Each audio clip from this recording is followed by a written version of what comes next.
ଆପଣ ଜାଣିଥିବେ ବଲିଉଡରେ କାଷ୍ଟିଂ କାଉଚ ଚାଲିଥିଲା କିନ୍ତୁ एमती कास्टिंग काउच रही जोटा कि हिरोइन मानक से कहबेनि कि आग को सीन कौन अच्छी तथापि से एग्रीमेंट करदे एमती दरकार पड़े जदि सेमती रोमांटिक सीन थी ताले से सीनटा मध्य जबरदस्ती करेंगे यहीटा मु कहूनी यहीटा हूँ गोटे कहानी जोटा कहुच्छी आपड़ जानी गोटे फिल्म आसाला दयाबान जार प्रयोजक थे फिरोज खान एवं ए हीरो थे विनोद खन्ना एवं हिरोइन थे माधुरी दीक्षित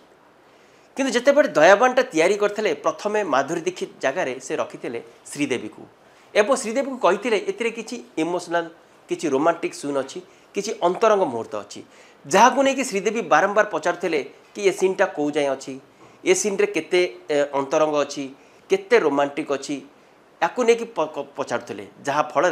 फिरोज खान भाविले हुए तो से जोटा चाहूँगी से बोधे श्रीदेवी से सीन दे न पारे कि सेतेबेले जो स्ट्रगलर थिले माधुरी दीक्षित तेणु से माधुरी दीक्षित कही केवल अंतरंग मुहूर्त अच्छी किंतु से कही नथिले अंतरंग एते अंतरंग बोली आपड़ जानिथिबे गोटे से दयाबान गोटे गीत अच्छी आज फिर तुम पे प्यार आया है ये गीत देखिए जोटे विनोद खन्ना निजर जो सार्ट ओल्लैकी से माधुरी सांगे रोमांस करचंती जोटा माधुरी पर मुहूर्त से अपोज करचंती कि आपण एग्रीमेंट कला बेले कही नथिले एते इमोशन एते अच्छी एते रोमांटिक अच्छी बोली किंतु सेतेबेले से किसी शुणी नथिले एमिति कि से सीन रे गोटे कथा थिला कि गोटे किस सीन थिला जो विनोद खन्ना माधुरी को किस करचंती लिप लॉक किस जोटा कहा जाउची एमिति किस करचंती डायरेक्टर कट कट कट कही तीन थर कट कर साराणी किंतु विनोद खन्ना से किसिंग सीन रु हटी नाती